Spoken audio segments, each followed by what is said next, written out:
The first call came at 6:12 in the morning. I was awake already, sitting at the kitchen table with a cup of coffee that had gone cold while I read through emails. My phone buzzed against the wood. Mark. My brother rarely called that early. Actually, he rarely called at all unless something practical needed solving. I let it ring. The call stopped after a few seconds.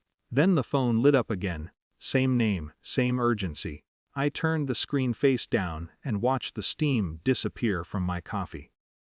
When the phone finally went quiet, the silence in the apartment felt almost deliberate. 10 minutes later it rang again. This time it went to voicemail. I didn't listen to it. Instead, I found myself thinking about the wedding. It had happened 6 months earlier. I didn't know the exact date at first. I only learned about it because my cousin accidentally mentioned travel plans during a phone call. "Are you flying in Friday or Saturday?" she asked. "For what?" I said. There was a pause on the line. Then, the uncomfortable kind of backtracking people do when they realize they've revealed something they weren't supposed to. "That's strange," she said eventually.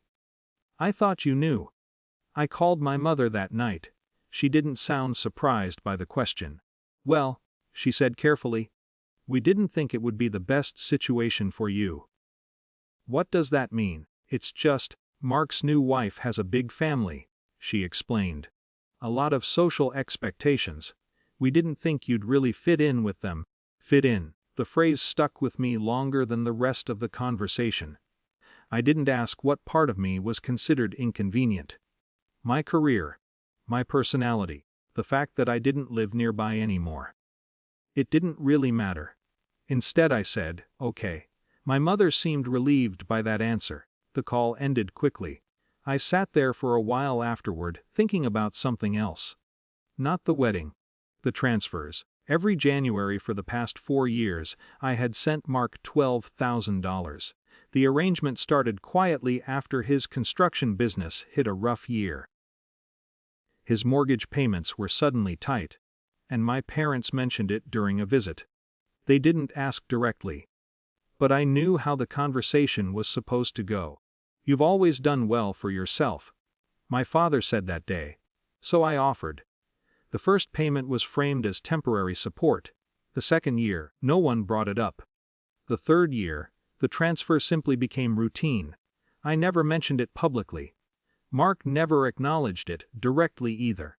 We treated it like an invisible bridge holding something together. After the phone call about the wedding, I logged into my bank account. The next transfer was already scheduled, January 2nd. I stared at the screen for a long time. Then I canceled it. The process took less than a minute. No message, no explanation. Just a small confirmation window asking if I was sure. Yes. Months passed. No one mentioned the transfer. I assumed Mark had adjusted his finances or found another solution. Until this morning. My phone buzzed again on the table. Another missed call. A text appeared immediately after. "Did something happen with the payment this year?" I read the message twice. The wording struck me as interesting. Not your payment. Just the payment. Like it existed independently of the person who sent it. A second message arrived. "The bank says we're short and the mortgage draft hit yesterday. Call me." Outside my kitchen window, the street was slowly filling with morning traffic. Someone was walking a dog across the parking lot. Normal things.